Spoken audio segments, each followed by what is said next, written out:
Hey guys, what's up? This is FalseBulls123 and welcome back to my channel.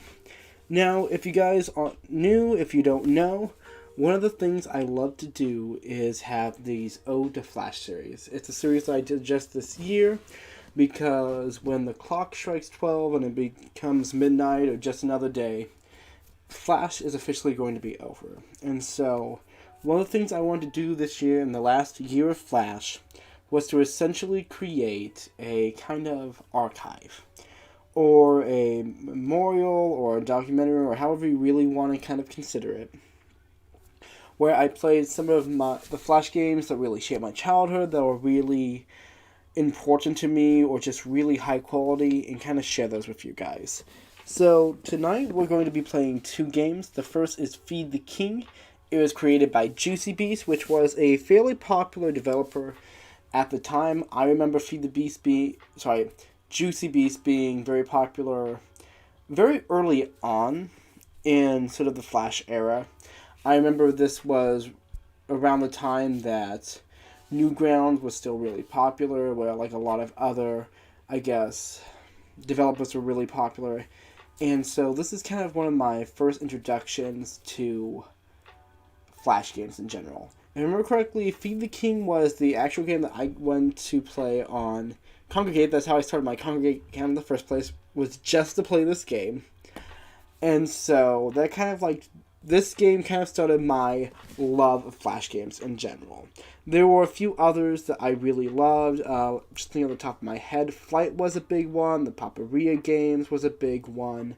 And the second game we're going to be playing today, SnowBall, was another early game that I really loved. Now, I've played a lot of Flash games over the years, but all in all, this is kind of what started this. So, let's begin.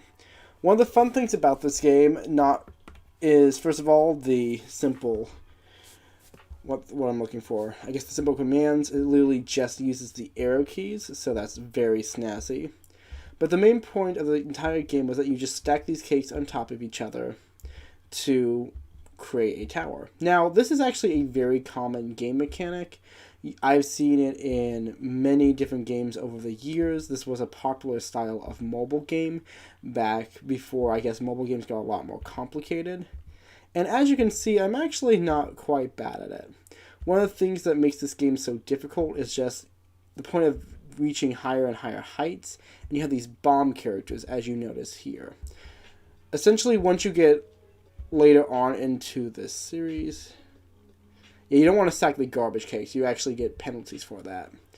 But as you get higher up, not only do the cakes become a lot faster, but they become a lot smaller, or there's more bombs, or a variety of things. As you can see here, I want to avoid the bomb floaty things just because they literally blow up your cake. And I need to shut up for a little bit just because I really need to. Okay. I hate the muffins. As you can see, my first attempt was not that good. Trust me. You can get ridiculously high in this game, and I've actually never received the high score badge for this. I've gotten every other badge for this game except for the high score one. That's actually one of the benefits you get by playing Congregate, is that there was I'm not going to say built in, it was on the site, but many of the games had badges that you could win. And Congregate actually started a lot of different systems. They started having Conga Pets, which were basically collectible pets that you got for completing badges during a certain week and checking in. And that was basically kind of like your daily login bonus, was being able to collect these pets. If you got, I believe, 5 of the badges during the week, you got a shiny Conga Pet, which is basically just the same character design, but it has a little cutesy crown. And I had quite a few of those. But it also kind of made it shitty when I was like a kid. I got grounded because that meant I pretty much lost out on the Conga Pet of that day. So you can tell that I did try to keep myself prim and proper and be a good boy, but it happens. So there's so many things I really love about this game. I think it's very simple, but that really is what made it so enjoyable, was just how complex you could get with it. Now, I'm sure you can imagine that you get... Oof. Frickle fuck. Yeah, and you can see there was a variety of achievements you could get in the game. And, oh, damn it.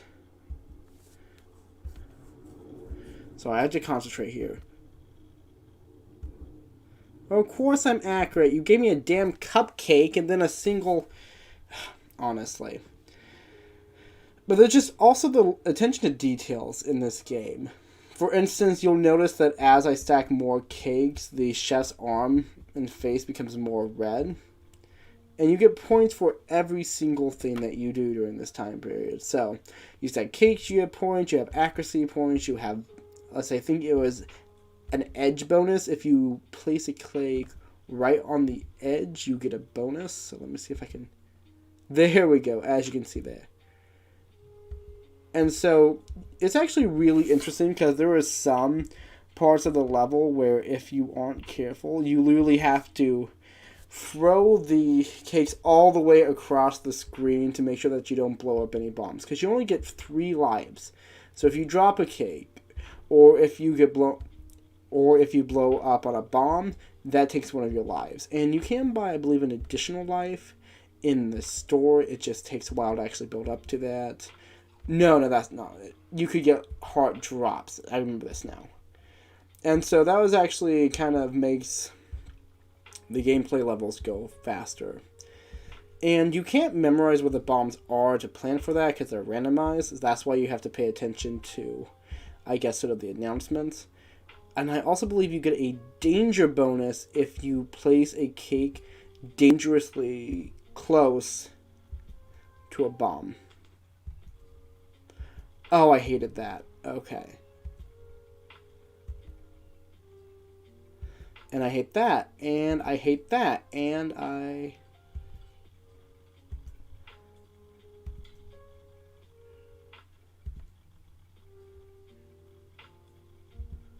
Oh my goodness. Why do they make this game so hard? Oh, come on. And I was going to be so close too. Okay. Pull the levers. Let's see if I can eat all these cakes. Eat nom nom nom nom nom nom nom nom nom nom nom nom nom nom nom nom nom. Okay. Oh, dude, that's barely anything. 29 points. Okay. I'm going to play this game for, let's see, I'm going to do this for a few more minutes, but I'm definitely noticing that I can't really talk as much because you have to really concentrate on this game. And that's kind of the thing that does suck about it. But I am really enjoying spending this time with you guys. If you want to know the music in the background, ooh, we are in luck. So, as you can see, I lost a heart there, but you get a point if you wake up the sleeping guard in this game, which is one of the things I love with the level of interactivity. It's just, that's kind of the thing, is that you have that main gameplay, but the entire game is really the background, seeing how far you can get and if there's anything past what you can see. And it's that sense of discovery that really... There we go. See? Danger bonus. I told you there was another one. But that's kind of one thing that makes this game so enjoyable was its sort of attention to detail. Now, I'm going to see if I can sort of... Oh, frick. See? I can't talk during these games. That's one thing I just loved about this game was like every little detail. Like if you notice behind the king's throne, they have 2 pictures. One is of the king and the other is of Juicy Beast, which I guess is, what even is this? Like, it looks like one of those fuzzy water balloons that your grandparents used to buy you when you were a kid. I think they're called water yo-yos, but that's what it looks like to me, you know? Like, it looks like a water yo-yo. Or you notice that banner has JB for Juicy Beast on it. Like, literally so many details, and I loved how the branding was just really put in, because it was just like, yo, that's just what's up, and I love this game. It's nostalgic, you know? It's just a fun game, it's nostalgic, and there's just so many things that made it such a, I guess, look for the Flash series.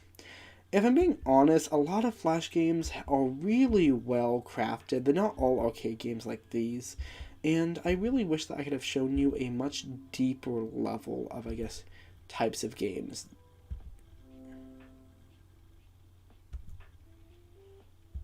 And I really thought I probably should have put this in cinematic mode before I began, but we can't all be perfect.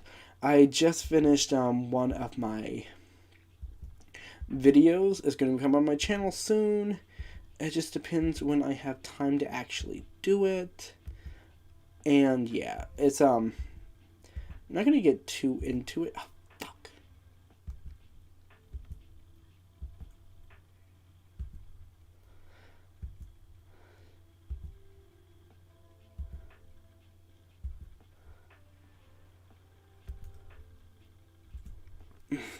Sorry, I just had to pay close attention there because it was getting a little dicey. But yeah, I just actually finished a new video about 10-20 minutes ago, and I haven't really had a lot of time lately during the lockdown, which sounds weird, you know, but it's just, I've been doing some caretaking, and that tends to be a lot more, I guess, high maintenance than, at least the type I'm doing. It tends to be a lot more high maintenance than my regular job, and so there's not that clear distinction, and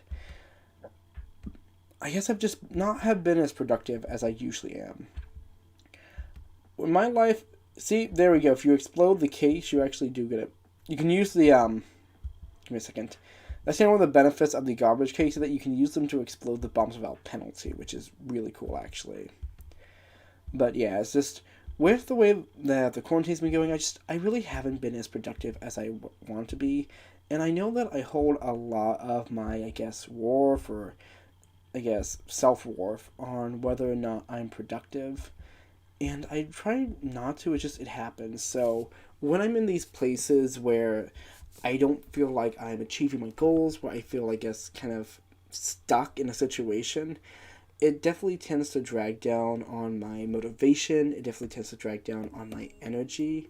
And it sucks, you know? It's something that happens. It's something that I have to deal with.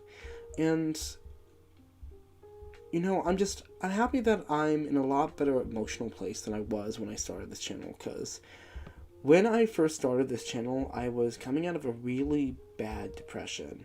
Like, a really bad depression. I mean, obviously, there's definitely some people that have had really horrible, really awful depressions that they've had to deal with a lot of really damaging, both physically and mental, actions to relieve that type of pain and stress, and luckily I never had to get that far. I never got that far down the rabbit hole that it became like that, but it also was debilitating. It was very hard for me to do a lot of things, and I am a very hate sounding so douchey about this, but I know that I am a very steadfast person, and that I know I have a good amount of endurance for things. So the fact that I was able to do a lot of the things that I did do when I was depressed, I take as a testament to my ability to really push through and be able to hold my own. But I don't want anyone to think that if you can't do that if you don't have that emotional energy, if you are fatigued, whether it be psychologically or emotionally or physically, that you have to let up on yourself, because I know there's a difference between being lazy and not having the energy to do something, and that's something that I don't think a lot of people really need to really think to make the distinction of. And that's one thing I try to do for myself, is that I try to acknowledge that some days I'm not going to have the energy to do stuff, but I also acknowledge that sometimes it's, even when you don't have a lot of the energy to do things, it's still good to take the time and do something for yourself. I saw a comic on Facebook the other day. I know, I'm so weird. I talk about comics I see on Facebook, but I saw this comic and it says, I don't really have the energy to clean my room. And the comic says, what if you were doing it for your future self? And the little, I don't know, comic bear or something, it was like an animal, said, my future self, I love that guy. Of course I'd do that for him. And I really love that idea that if you can't really do something right now, that you should try to do it for yourself in the future. Whoa. Damn it, I was so close. If only I got like a cupcake or something. I know, right? Like the one time I asked for like a cupcake, because nobody wants the damn cupcakes. But to get back to our topic at hand, I think it is really important to ease up on yourself, to acknowledge that you have goals you have to get done, and that, at the end of the day, the dishes have to be washed, the bills have to be paid, you have to get up in the morning, and sometimes you don't have the safety net. You don't have someone you can fall back on and allow you to rest because there's things that need to be done. But it's also important to acknowledge that it's okay to take breaks. It's okay to not constantly be holding yourself to expectations. And that's something I have to fight with all the time, to let myself know that, Ryan, even if you aren't exactly where you need to be, if you aren't like exactly achieving your goals on schedule, that knowledge that sometimes, at least for me, you have very high expectations, not only for yourself but for others, and it's okay to, I guess, forgive yourself of having those expectations. It's okay to not be able to do everything perfectly, and that's something I have to really tell myself a lot, That's also one of the things I like about these live streams, is that there's really no, I guess, expectation here. There's something beautiful about live streams. It's the idea of sociability while doing something which ultimately can be a bit mundane. It's the noise of, I guess, YouTube content. Obviously, there's going to be some value here. There's going to be some reason why you want to watch. But for me, this is just a place where I can talk. And it's something where you don't have to talk about anything in particular. One thing that I love to, I guess, give me a second. One thing that I really love to do when I'm going to bed is I listen to YouTube videos. And for me, that's kind of a white noise. And what I've been listening to for years has been Reddit videos. I don't remember when they started. I think sometime around my junior year of college, probably. Because I remember when because I remember that in 2018, I would spend some time listening to podcasts of all sorts. I was really into, Sawbones with Justin McElroy and Sidney McElroy. They're a married couple, if you don't know. And if you don't know the McElroy brothers, I'm pretty sure I spend way too much time talking about them during the quarantine, so that's pretty interesting. But, point being is that I used to listen to those, but I got into Reddit videos, and I think what I liked about them so much was they're like stories. I also had this big brain, whoa, oh my goodness, stoner moment where I'm just obviously what I enjoy is the concept of continuously adapting mythos, and I had this big brain moment where I was discussing how things entitled parent stories and the identity of a Karen, all these sort of, I guess, memes are really just the same thing as a constantly evolving, I guess, folklore or myth cycle, where we basically have these disparate stories, but we're all listening to different variations of them. And so they all kind of, they meld together and they become, I guess, satirical or fictional versions, but we really start identifying tropes and developing a common language where they all, I guess, sort of congeal into really examining 100 different facets of essentially the same story. I told you, it was a stoner moment. I think, and I'm not going to get into stoner moments, even though that would probably be a fun topic of conversation, but what I was trying to say earlier before I went on this weird tangent is that one of the things I love to do before bed is listening to these stories, because it's somebody talking and it's telling me a story, and I think that's kind of really sweet, the concept of a modern day bedtime story, because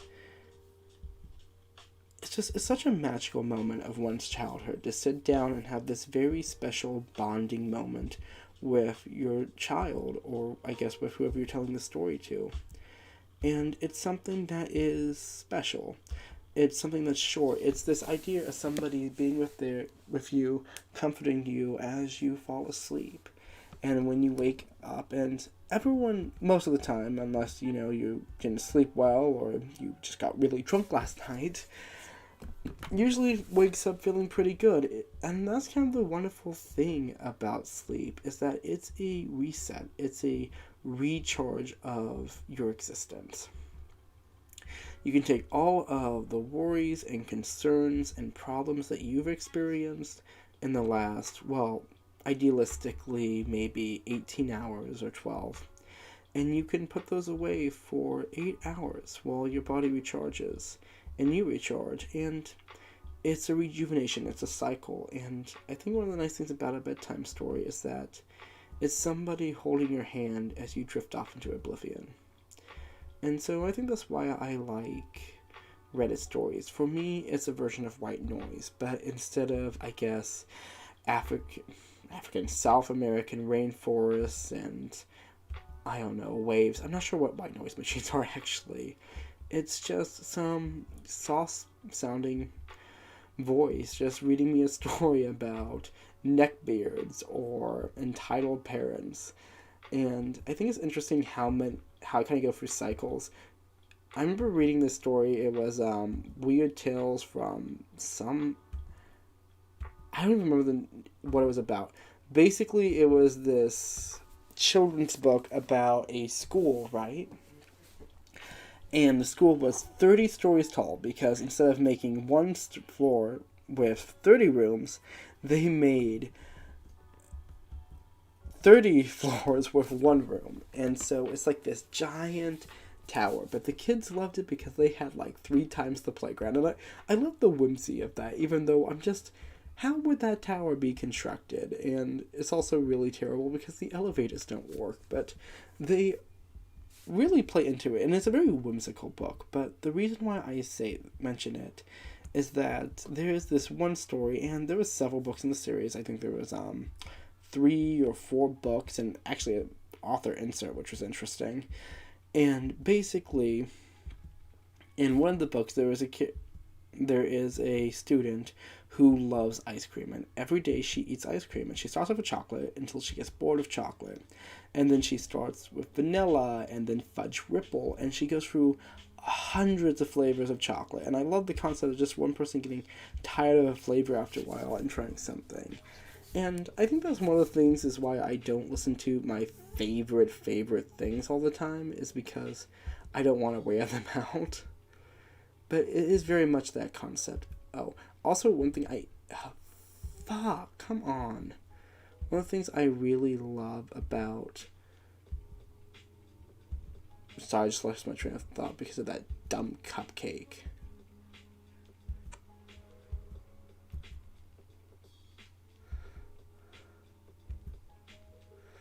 Oh my goodness. Holy shit. Did you see that? So I got lost in my story. Pretty much what I was saying, dear listeners, is that the same way how that girl just got tired of eating the same flavor ice cream all the time, is that I got done listening to different people, and so I was pretty much the same way.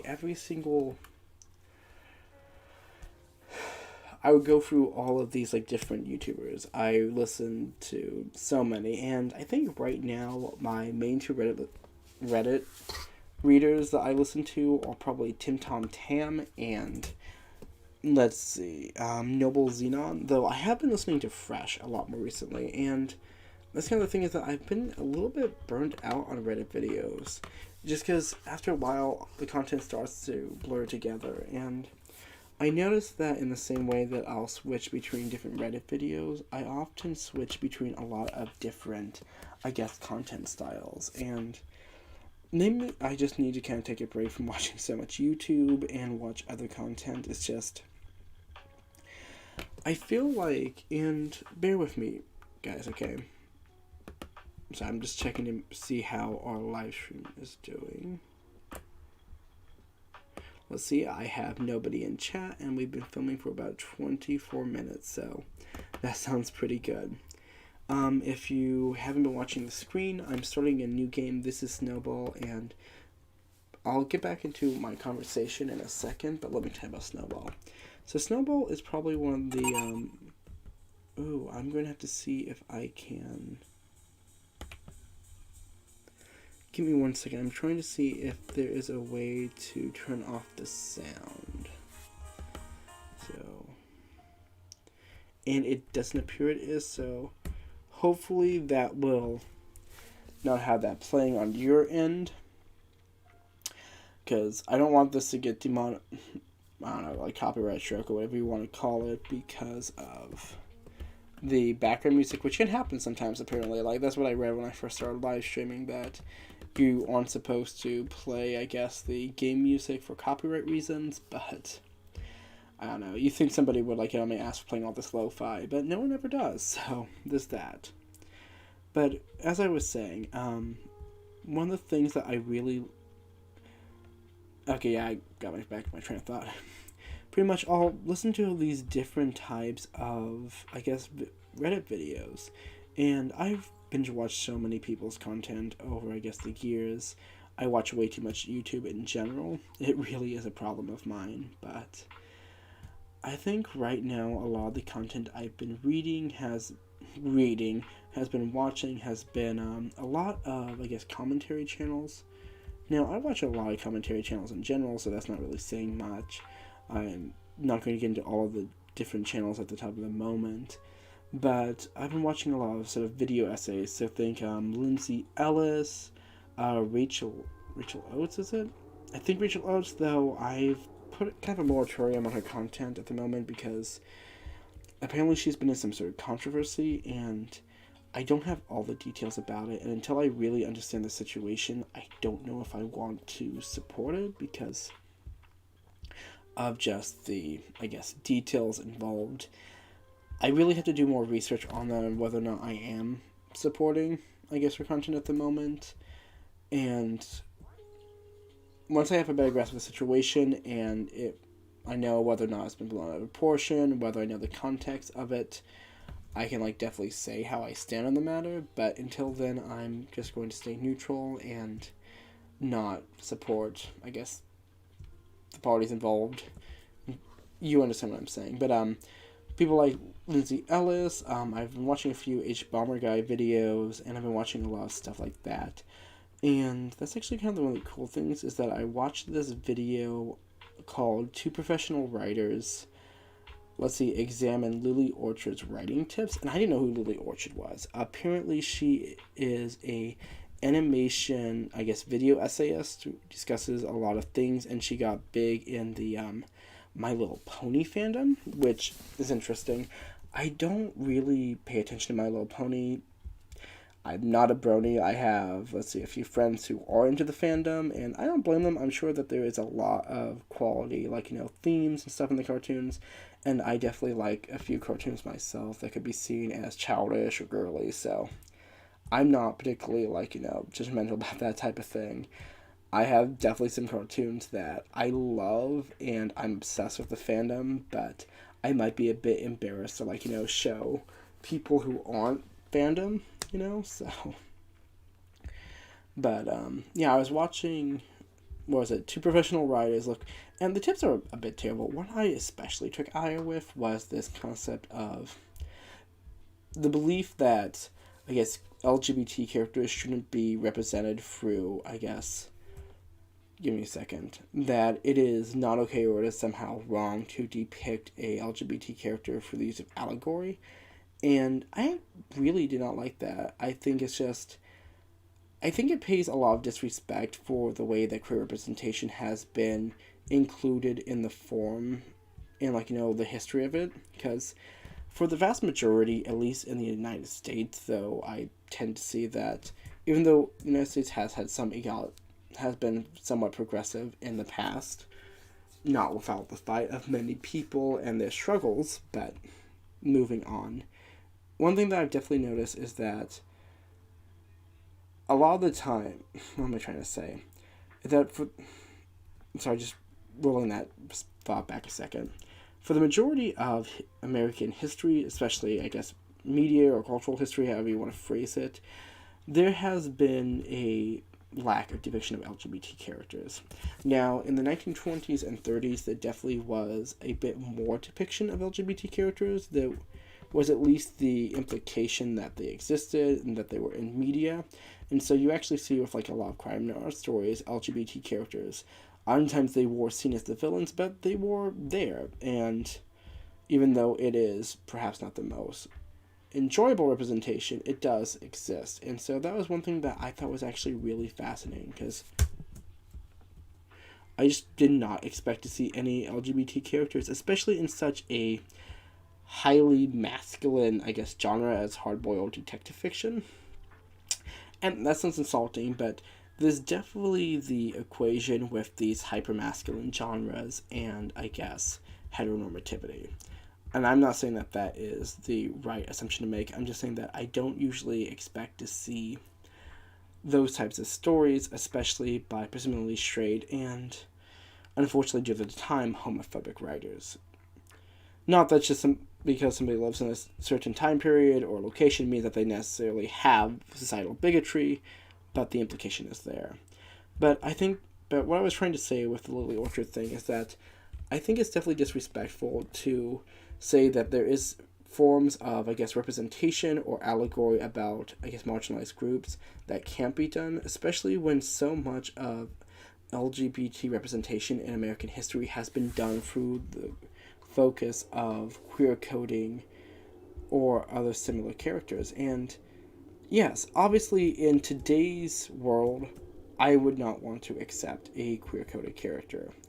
But I also think that by saying specifically that queer coding is always wrong, kind of, in my mind, erases a lot of queer coded and implicitly stated gay characters. In my mind, that is a form of erasure. But obviously, people's views differ. I think that for the most part, and that's another thing I have with a lot of the arguments of Lily Orchard, which I don't disagree with quite a few things she says. I think that her opinions on representation are based, though I definitely disagree with some of her other thoughts. But I think that one of the things that we really should acknowledge is the work of censorship in LGBT media. Especially in Lily Orchard's case, a lot of her focus and her scope is on children's cartoons, and I think it is unfair to discuss representation without discussing societal stigma and societal censorship of said media. One thing I was watching was, I think it was called Grading Gay Representation in Comics, and I talked to one of my friends about this and how he felt about specifically the uses of, I believe, Steven Universe and that, and because he's much more into the fandom in the show, and so I feel like he would have a much better, I guess, grasp on how those characters are coded, and he actually agreed with her concept, with her points, which I take as, fairly valid.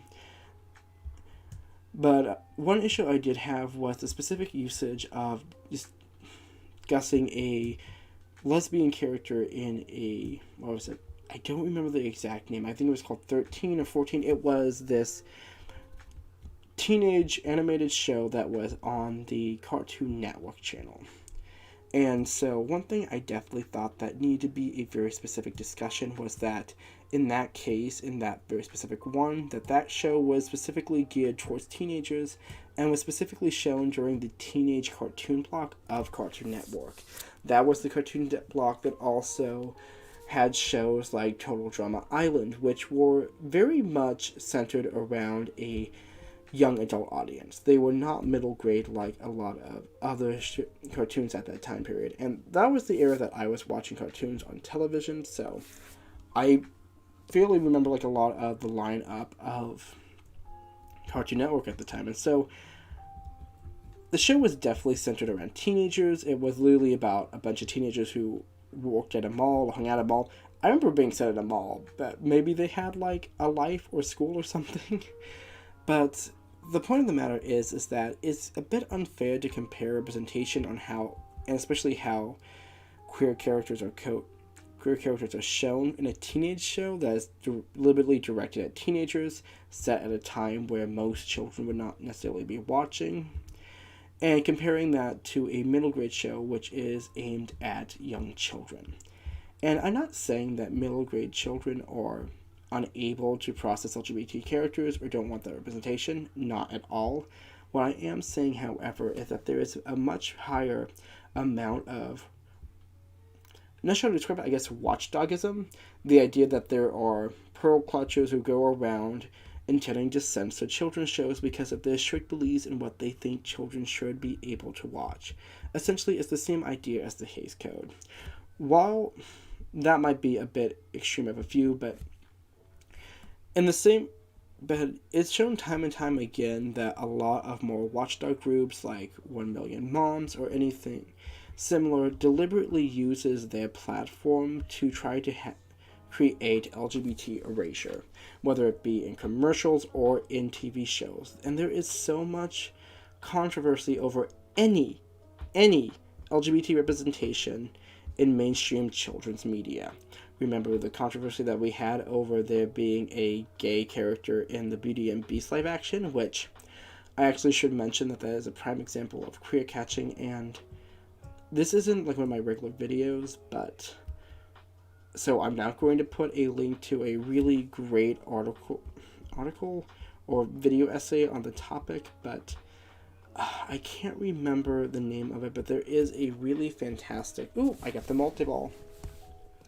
There's a really fantastic video on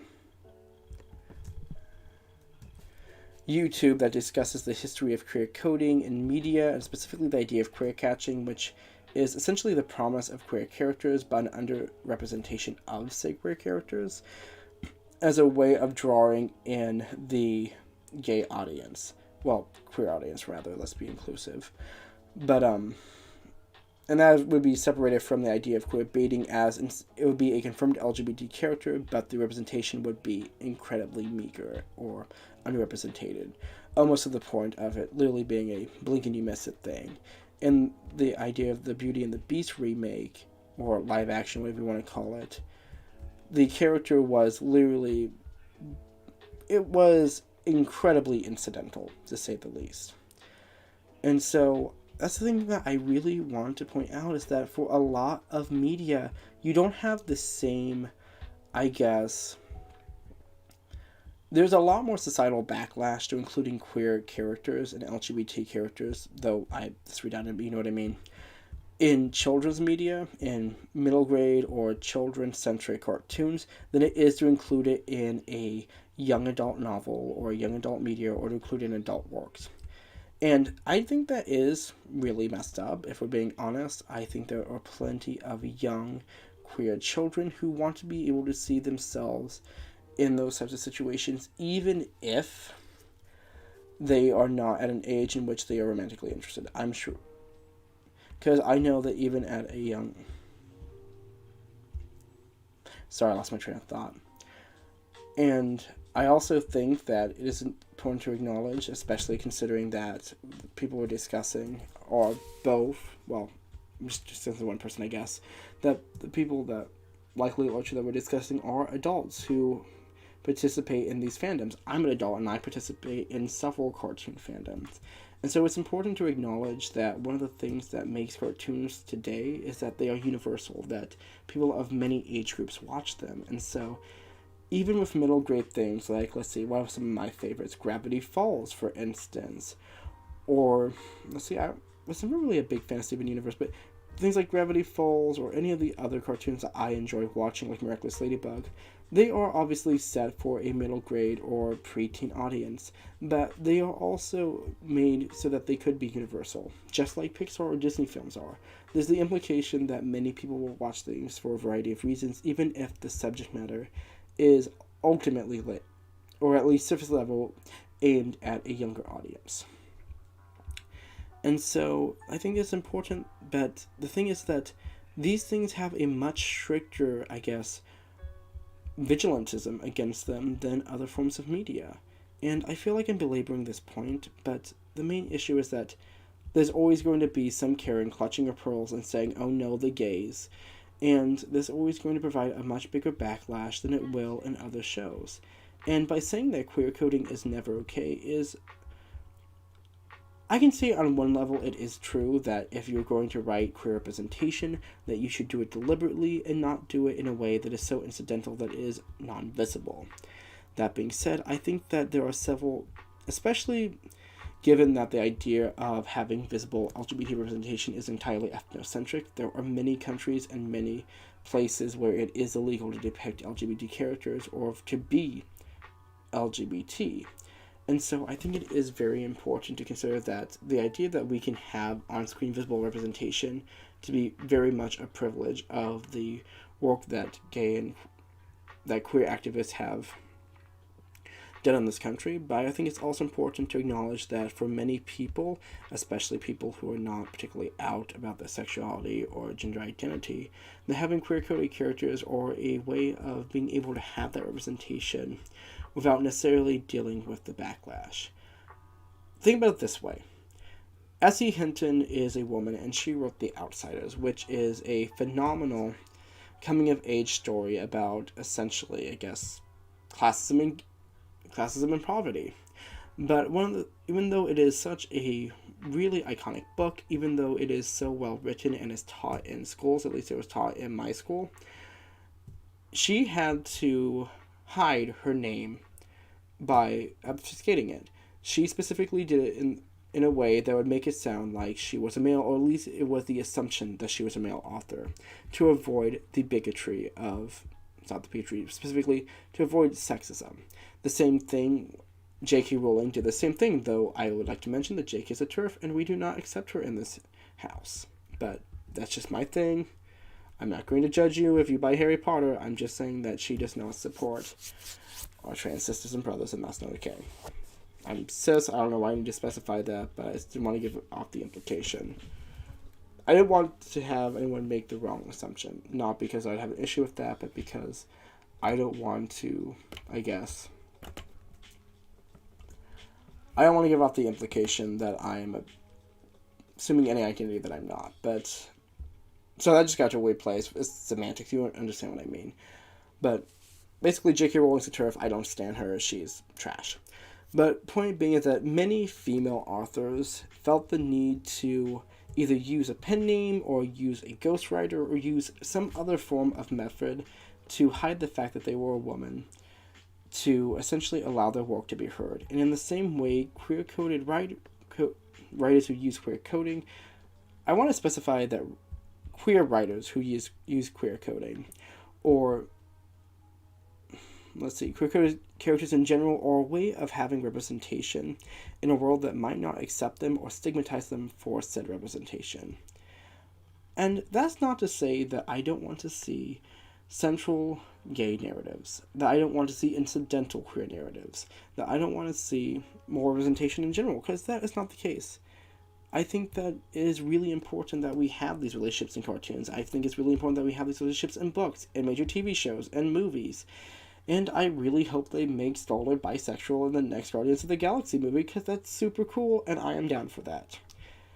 I also don't want to get into the whole Chris Pine controversy, because right now it's he said, she said, and there's not really much we can go on from there. But I think it's also really insulting to erase, I guess, an option of representation, to erase the history of representation that has happened in America. Because even if a character is only implied to be gay, or implied to be a lesbian, or implied to be trans, that doesn't erase the implication. That doesn't erase that history and that ability. And by saying that there's only one way to represent characters, by saying that there's only one way that you think characters should be represented, is very ignorant, in my opinion. It's just, obviously, if we lived in a perfect, wonderful world where there was no homophobia, where there was no biphobia, or if there was no transphobia, or I guess acephobia, or any other form of bigotry, then we could have these beautiful incidental works. We'd have these beautiful queer-centric narratives where we dealt with all these stories and they weren't just pandered to us by a capitalist monopoly that cares more about getting that rep money than it cares about actually telling a story that people can relate to, that it's universal. But we don't live in that world, and it is and while I think it is perfectly fair to criticize a work for not having good representation, I think it is ignorant to say that only visible, perfect, exact representation, that is this exact quality of representation, is the right choice. Another thing I did want to mention, because I use the terms a lot in this part of the conversation was the idea between centric and incidental representation. So this is from a bunch of video essays I watched, and I don't remember the exact ones, but essentially centric representation is like Brokeback Mountain, or Love, Simon, or basically any sort of gay blockbuster that you see on the LGBT tab of Netflix. It's a story that is centered very much around a queer relationship and usually deals with the real world issues that you have from queer characters, namely things like homophobia or depending on the person's identity, biphobia, acephobia, transphobia, or what have you. But incidental representation is a representation where the character is of whatever identity, but it is not a main point of their, character arc. So let's talk, let's see, just off the top of my head, Blumhouse is Truth or Dare. Weirdly enough, Blumhouse released a movie with pretty much the exact same plot a year after Sci-Fi did, but let's not get into that because, honestly, I'm thinking of that dumb Sci-Fi movie. But the point of the matter is that in that one, they have a character who is gay, and that's pretty much their entire personality. Literally, every plot point he has centers around him coming out to his father, or basically warning about coming out to his father. And almost every ounce of dialogue he has essentially reinforces his sexuality. There really isn't any characterization for this character outside of their sexual identity. And while I feel that in this case, Blumhouse intended for it to be a incidental character, where a character is, just gay, because that is their identity and that is their life, it very much comes across as a very bland and extremely, in my opinion, cliched depiction of a centric character. This character is nothing more. It is exactly tokenism, and it's not good. It is not a great representation. It is there, and it is nice to have that visibility when the media is starved of any queer representation, but it's not good. And so, I think it's important for multiple reasons to have both incidental and centric representation. And this doesn't just apply to LGBT characters. This also applies to, ethnicity. This also applies to definitely disability rep. There is not enough disability rep in media at all. And that's something that luckily I am able-bodied. I am neurotypical, just to let you know my bias there. But it also is very disappointing that we have such a lack of disability representation of so many different kinds in media.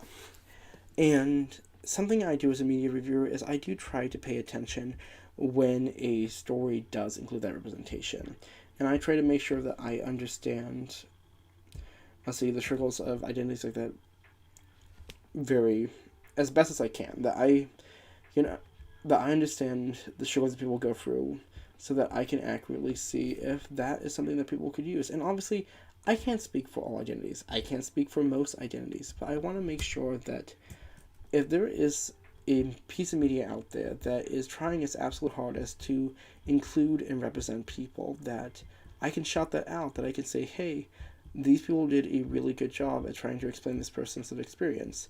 And my opinion is not going to be worse shit compared to somebody who's actually lived that experience. But I also want to make sure that I try to understand and I try to pay attention to people's individual struggles, that I try to recognize, people's intersectionality. And my phrase has a lot of baggage to it, I think. It has a lot of,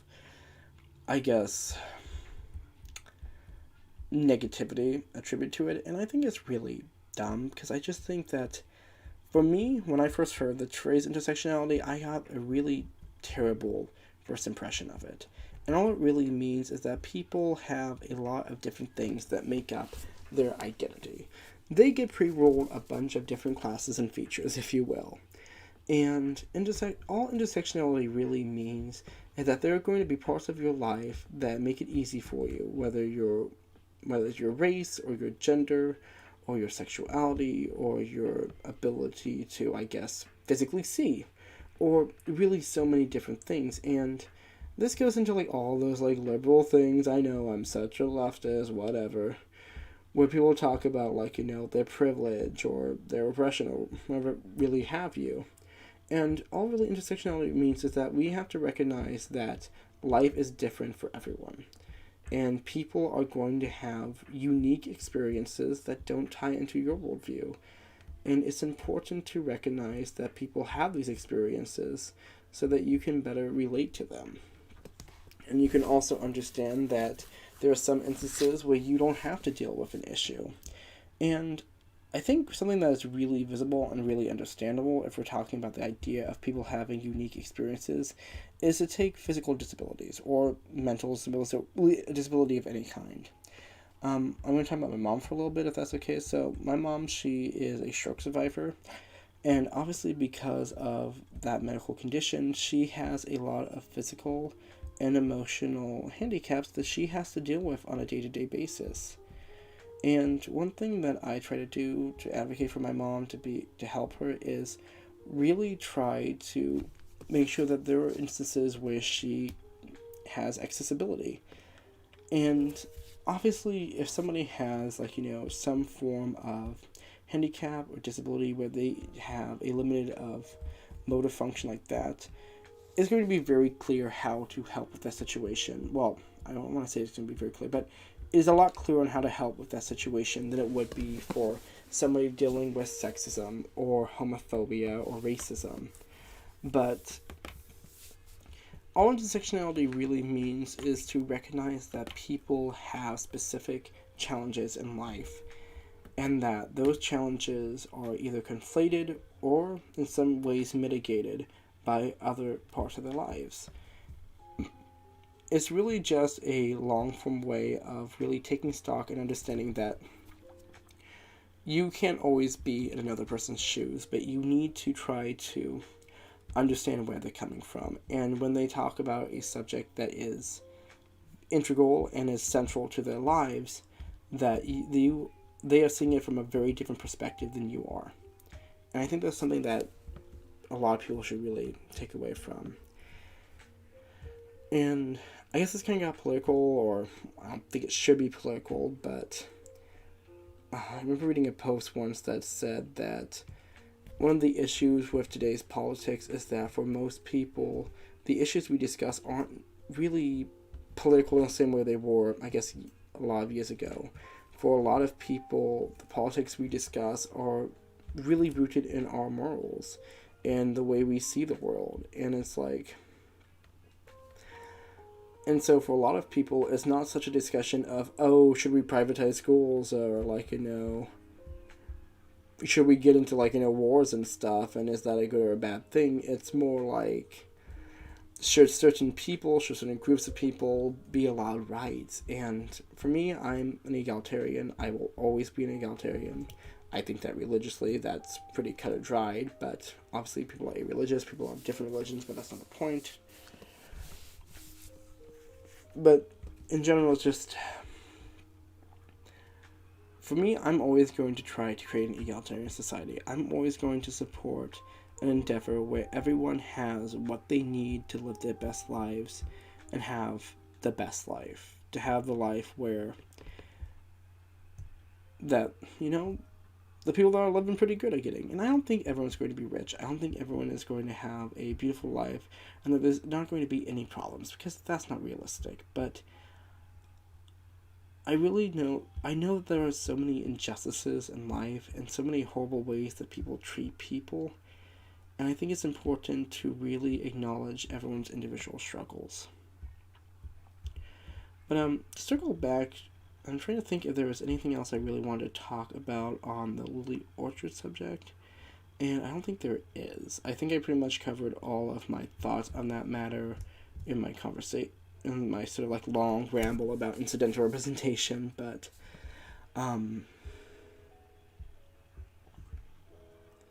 give me a second to gather my thoughts. But I think I do want to talk about some of the other stuff that I got from that. So from that I watched, I think, Lindsay Ellis, yes, her Monster Boyfriends video, and that was fantastic. I loved that video. It was just a really great look into, I guess, the cultural ramifications of the monster boyfriend. So she says monster boyfriend, though the phrase I read when I was learning of the concept was beast husband, which translates essentially the same way. It's pretty synonymous. But the main point of the idea is that in a lot of specifically Germanic folk stories, though, you see it in plenty of other stories. There's definitely a lot of cross-pollination with the idea there's nothing new in the sun. Is that, you have some sort of wife, or I guess like maiden, and she gets married to like a hedgehog or a bear, or traditionally Beauty and the Beast. It's pretty much Beauty and the Beast, but I hate calling it Beauty and the Beast because I feel like it definitely... It's a great story. I think it's a really interesting story, but it definitely overshadows a lot of the other stories that are told in the same sort of family. Because if you don't read a lot of folk tales, you don't read a lot of fairy tales, a lot of stories have very similar themes. That's why there are fairy tale classifications.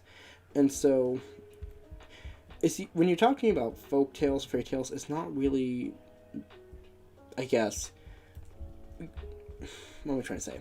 It's not very relevant to discuss a single tale outside of, I guess, a group of tales, since we can discuss the tropes and really understand that there's many different variations of said trope. And so, in this instance, the trope is namely you have a young maiden who is married or betrothed to a beastly animal. And you can even see this in stuff like The Princess and the Frog, for instance. Now, in the original story, it is seen as a playmate, but it's so very much more PG, I'm assuming, version of it. But you have stories like East of the Moon, West of the Stars, you have things like Bearskin, you have things like 50,000 other fairy tales where a woman is basically marrying some ugly beast, and she eventually finds out that, oh no, she's not a beast, he's actually a super hot twunk who's just a furry by magic curses. Oh, Rose Red and Snow White, another example of the beast husband trope. Though, in that case, I feel like it's a bit subverted or averted. It's still like a animal turning into a hot dude, but it's not the central premise of the story. That one uses more like the rule of threes, and that's not the point, but you know what I'm saying. So, I gotta watch that. That's got me into Lindsay Ellis, and I like Lindsay Ellis. She's super cool. I like watching her videos. And they're a bit more long form, but I do love how she gets into sort of a lot of the cultural and historical ramifications of tropes, and that's really snazzy. She had this great one where she discussed,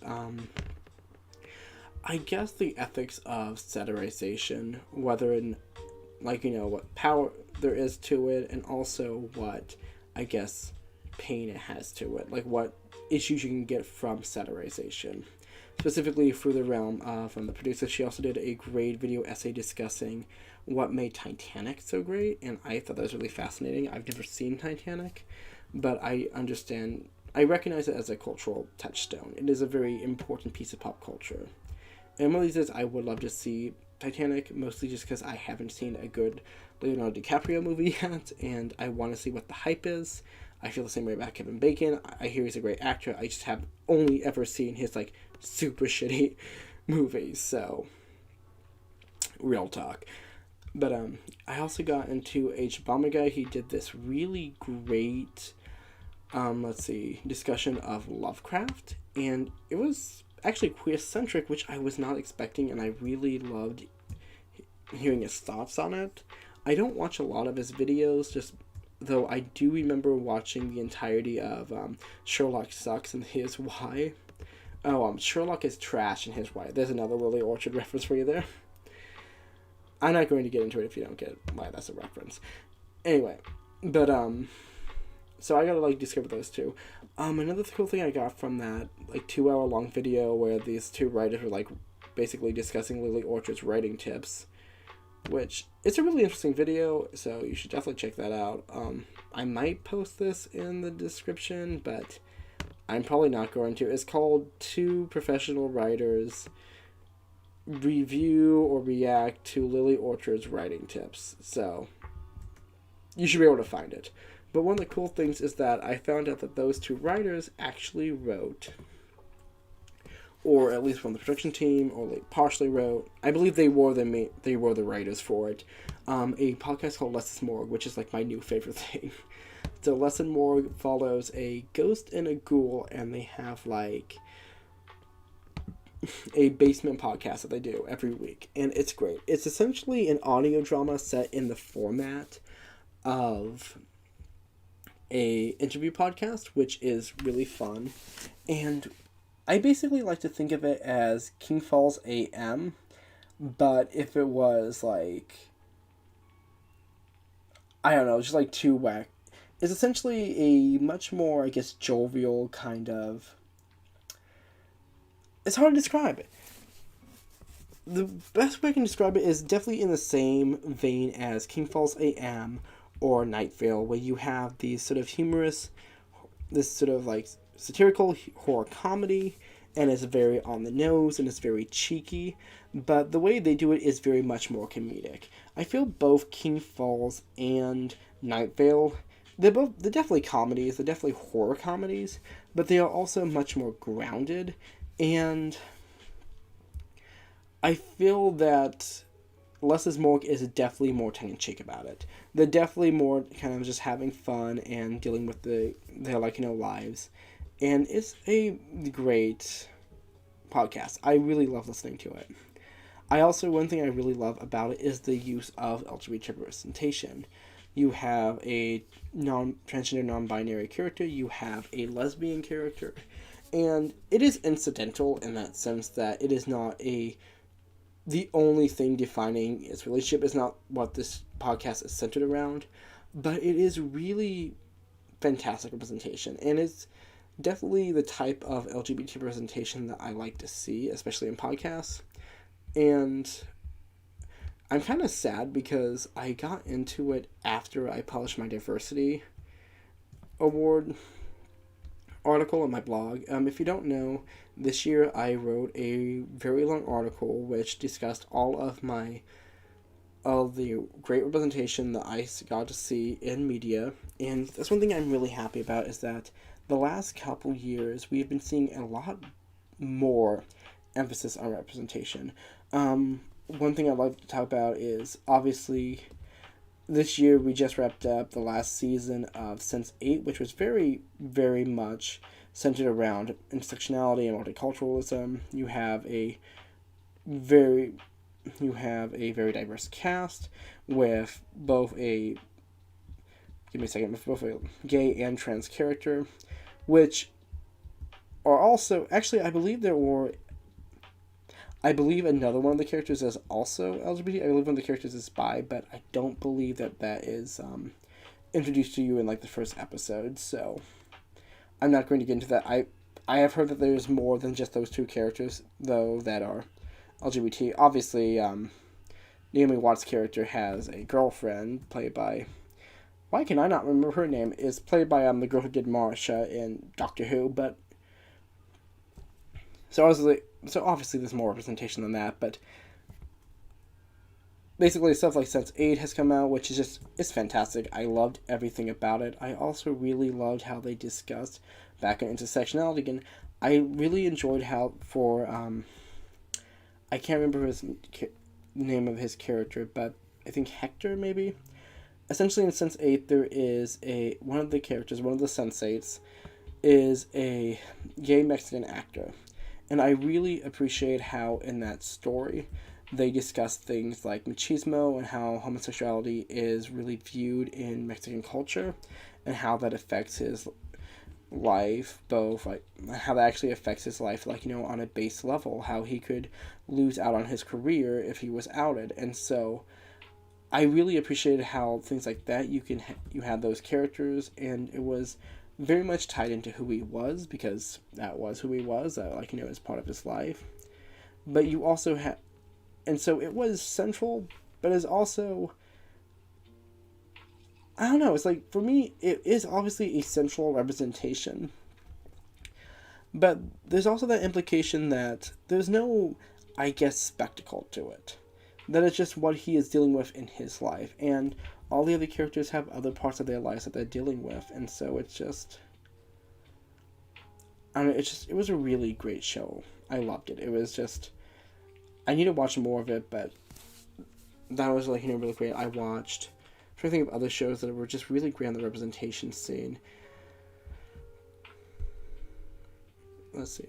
Okay, I watched, let's see, Russian Doll. That has so much representation that you don't even like notice. And 2 Seconds Horror Story was another really great show that I really wish more people, I don't know if people have seen it, but it was really amazing anthology horror. It's not, you don't always get good anthology horror, but this was good anthology horror. And sorry, I'm losing my train of thought. It was really good anthology horror, and there was so much diversity in the show. There was so much emphasis on just every character being these, I don't know, it was fantastic. It was multicultural. It had religious diversity. It had, disabled representation. It had, straight and gay characters. It just, every single episode was like, how can we make this as diverse as humanly possible? And I think that was really great that they did that for a anthology series, because that is such a smart use of an anthology series. It's like, if we're telling a different story, if we're getting a different cast every single time, why are we only getting white people? It's like, why are we only getting straight people or cis people? And, I'm not sure if there is a trans character in the show. I can't think of one off the top of my head. There might be. It is possible. But I'm not sure if they did have that representation. I really can't remember if they did, but they do have pretty much every other kind of representation that you could possibly imagine. And I'm going to have to look that up later to see if there was a trans character. I know they released, I believe, a half mini-series for a season 1.5, so they might have that included, but there was a clear emphasis on having people of color and LGBT persons in the production seat, as well as creating stories that were from all sorts of different cultures and experiences. And so that was really great for a horror show. Something that I have really yet to see, I guess, opt. I have not seen anyone push the envelope that far yet, and I am waiting, holding my breath for when they do that. Let's see, another show I would like to mention is, I guess, what was it called? Spectros, I think it was a Brazilian show. It was, a supernatural dramedy, and it was okay. The plot was pretty hit or miss, if I'm being honest, but they also had a pretty good representation on, they tried pretty hard to, definitely have a good representation. They had, a really great setting, and if you're looking for, a show that wants to focus on this representation and intersectionality, they did a decent job. I discussed in detail all of my feelings on how that representation went and that type of stuff, but just, this year I've been able to see a lot of really good representation in media. I've been able to see things where I can see, a lot of, a lot of other people's experiences. And sometimes I wonder how, I guess, crappy it might sound. Because, I am a straight white guy, And so my level of privilege is fairly high in this world. I'm not going to say that my life has been hunky-dory or that I haven't had whatever the opposite of a privilege is, because there's definitely, parts of my intersectionality that have not been there for me, but I'm not going to get into that.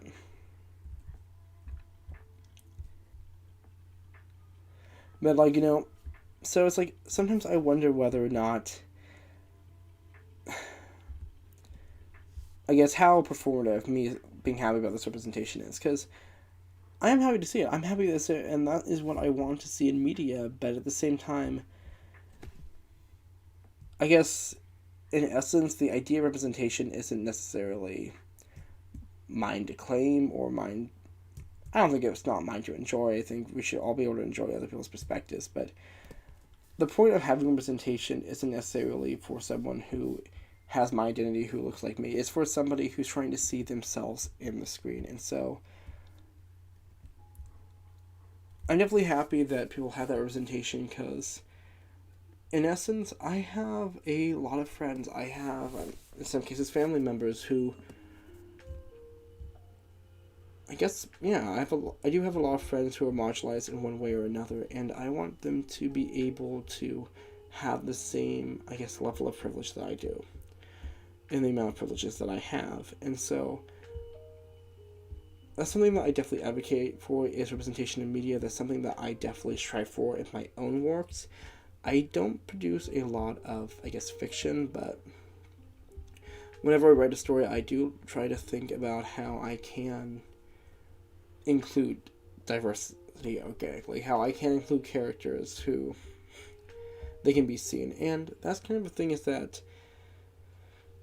it's really a hard question to determine how you should add diversity into a work, or if you should add diversity into a work, and what the benefits and costs of it. Because sometimes you can add diversity and it can be kind of bad, because you wrote a really stereotypical, or you create a really stereotypical interpretation of a character, and it comes off as tokenism, and that's not good. You don't want to add diversity to a work just for, I guess, the brownie points of having, like, a black friend, or the brownie points of having, like, a gay character. What you want diversity for is so that you, I don't know, can have, like, a world that's realistic, that can make people of all stripes and variety feel welcome in. And I think that's a really noble goal, to want everyone to be able to feel there in this world you created, because... And I try my best with the stuff I create. I try to make this inclusive world, and I think one of the things I really love about the D&D world that I've been crafting is the idea that... So there was another idea of representation, and I don't remember which... There was either H. Obama guy's version, or there was like another video essayist who was discussing it. I don't remember her name, but I'm pretty sure she's the same one that was discussing queer coding in cinema. But basically the idea of idealistic representation, where you have, I guess, sort of this perfect world where there is no bigotry, or at least there isn't the same sort of real world bigotry that exists. It is a, I guess, safe haven or safe space where people are free to be themselves. And if you want an example, think Omegaverse, actually. That's a great example of what idealistic representation exists in. Because Omegaverse is definitely... Let me clarify. Not that weird straight stuff, because honestly, I have some big issues with cishet ABO. It's just... That's literally just straight people invading queer spaces and making it weird and kind of rapey. Literally. But let's not get into that. Lindsay Ellis gets into that if you want to see somebody get into that. But, where was I? Yeah, so it's... But I think, like, one of the things that I really wanted to create for my D&D campaign is this idealistic world where this very truly egalitarian society. And in the world, I really didn't want to include things like homophobia or racism. Because, and yeah, that's shitty. Like, obviously it exists. Why can't you have a realistic D&D setting? But I'm just like, honey, this is the same place that literally has floating earth, like, floating islands and magic Pyrex. It's like, this isn't a realistic world. So why would I want to include shitty stuff? This is escapism. Why would I want to create a world that has the same societal flaws? Why wouldn't I want to create a world that is past the issues that I live in? Why wouldn't... If I have a dream, if I have a place to go to, why would I want it to suck, you know? And so, I definitely know that in my D&D world, one thing I definitely have an issue with representation is I do not have, I feel like, enough specifically, I guess, racially coded, what? I don't have a, in my opinion, I don't feel like I have enough racial diversity in my D&D campaign, but it's also a little hard.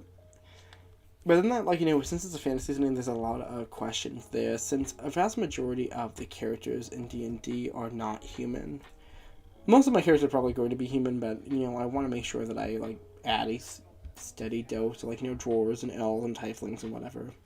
It's really hard to discuss, like, how representation is supposed to exist in a fantasy world when you have fantasy races. And that kind of, like, begs the question, do you want... So, in the case, to circle back to Lily Orchard, how you can't have allegorical representation, which I understand that it's important to have visible and clear representation, but in a case like a fantasy setting, do you want to have the fantasy races be racial allegories, or are you going to have these races be completely separate from the cultural baggage of the world, which you can't divide culture or politics from media. You really can't. It doesn't exist in a vacuum. But that's kind of the issue, is that obviously there are several different sub-races of humans in D&D, so obviously we could have that form of colorism for that type of representation, but then it begs the question, are there, I guess, for sake of conversation, are there black elves, are there black dwarves, and it's like, or are there, like, you know, other forms of, like, you know, representation along those sort of racial guidelines?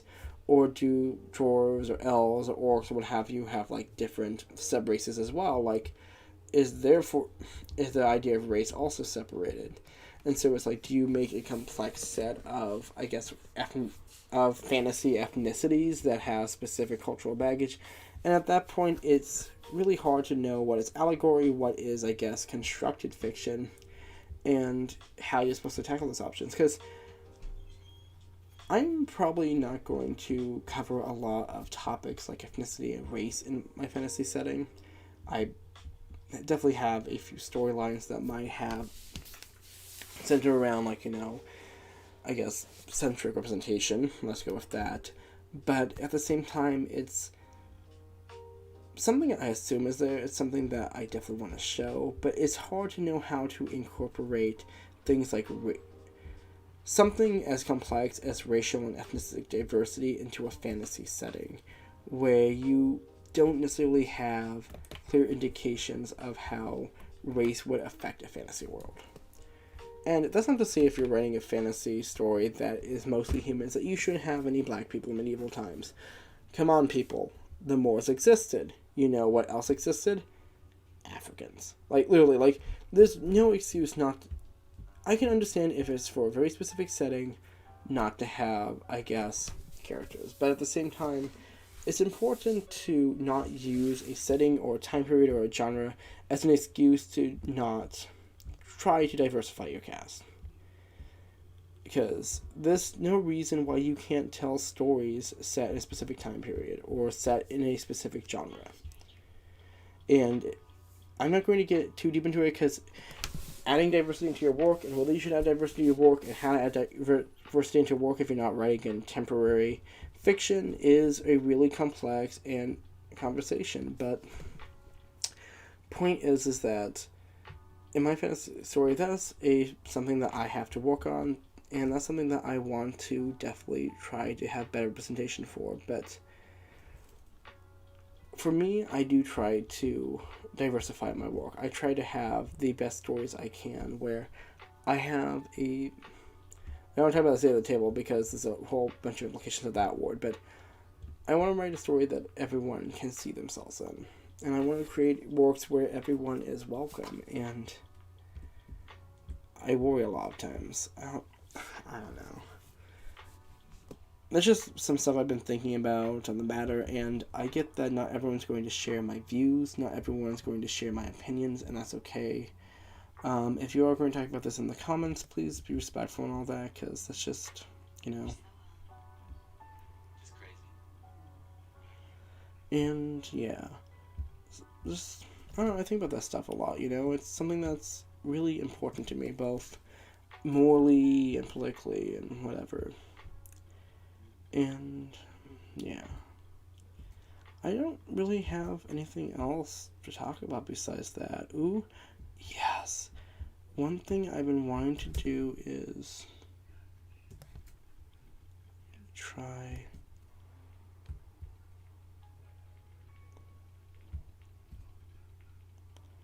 Because I'm trying to... What I really want to do, what I've been trying to do ever since I started playing this game, is try to get the 3, points at the top of the map, you know? Like the high score type button. And I've never been able to actually get it. Though I have been able to reach top of the scoreboard daily for like a long time, because I'm pretty good at this game if you haven't been able to tell. Wow, Ryan, why don't you brag some more and let people know that you can play? Oh, so close. Do you see that? Oh, gotcha it. Okay, I'm gonna have to wait till I get back to the top of the screen. Yeah. But, so good news today. I got my paycheck, so I might be able to get birthday presents. I probably won't, though. Birthday presents, you know what I mean? Like Christmas presents. So that's nice. Anyway, guys, I had a really nice time talking with you today, and thanks for letting me just, like, kind of chat about whatever. I know that the kind of, like, last part of that live stream got really specific, and I guess vitriolic, maybe? I don't know, but, it's just some stuff that's been going on in my, like, thoughts, and I don't always get a chance to just kind of spew it out into the void, so if you have been watching this, I hope you enjoyed it, because this is actually going to be my last Ode to Flash series. I know, it sucks. I wish it wasn't the case. I wish we could play Flash forever and have a fun time, and it could just be something I did every month. But unfortunately, in about, 8 days, in about a week, the entire world of Flash isn't going to be here anymore, and that's kind of sad. It's a end of an era. And I think it's probably a bit fitting for 2020, because, let's be honest, folks, 2020 sucked balls. Wow, that was terrible. I'm sorry you had to hear that. But yeah, 2020 sucked dick. It's just, it was not a fun time, and we did not have a fun time with that. But, you know, this year is over, and we have all grown and changed as people. And so, thanks. Thanks for listening, guys. It was a nice time.